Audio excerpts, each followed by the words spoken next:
Nossos Holocaustos. Cristóvão Buarque. Nesta semana o Brasil comemorou o Dia do Índio. Para a maioria da população, este é um dia de folclore.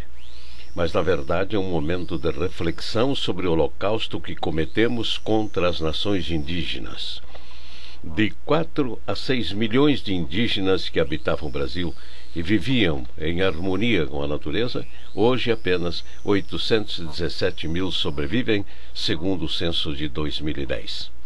Eles foram sendo mortos pelo excesso de trabalho, pela fome e mesmo pela caça que os tratava como animais. E hoje, a maior parte vive na mais absoluta miséria, sem terras e sem uma política pública eficiente. Mas esse não foi o nosso único holocausto. Ao longo de 300 anos, desde quando chegaram aqui os primeiros escravos africanos, até 1888, quando foi proclamada a abolição da escravatura, pelo menos 4 milhões de seres humanos foram arrancados da África e trazidos para o Brasil, onde foram sacrificados no trabalho forçado, tratados como mercadoria, sem direito aos filhos, tratados como mobiliários ou ferramentas. Mas, se há 124 anos este holocausto terminou, a face mais brutal da escravidão explícita dura até hoje.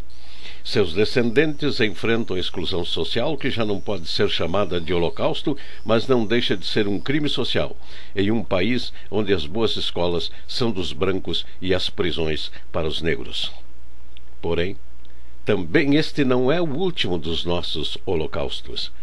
A cada ano, mais de 42 mil brasileiros morrem por acidentes de trânsito e outros 50 mil são assassinados.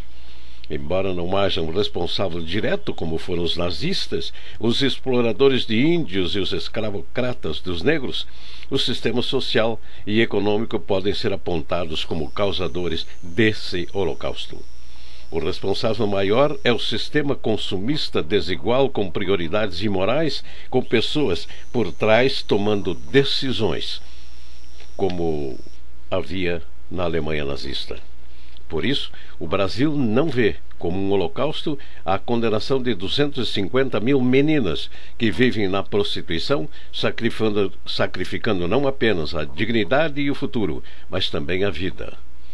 Nem considera o holocausto o crime contra os milhões de meninos e meninas excluídos de uma educação decente com qualidade, condenados a sobreviver na miséria e na exclusão, por falta dos instrumentos necessários para entender e enfrentar o mundo moderno.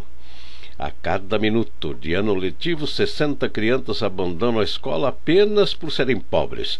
São descartadas à margem da vida digna, como os escravos mortos eram jogados para fora dos navios negreiros e os judeus eram jogados nas câmaras de gás. Por sua ausência ou por sua ineficiência, a escola brasileira é um crematório de cérebros.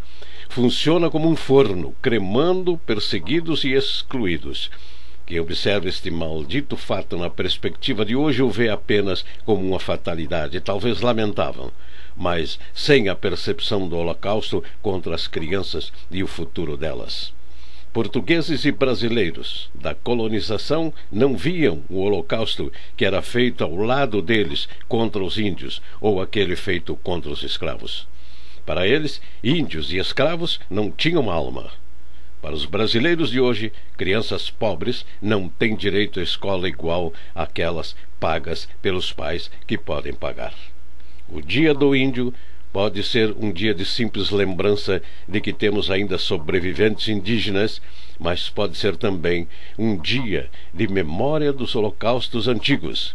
E os dias de hoje da sociedade brasileira, de cada hora e minuto nos tempos atuais, o Dia do Índio é o dia dos nossos holocaustos. Cristóvão Buarque é professor da Universidade de Brasília e senador da República.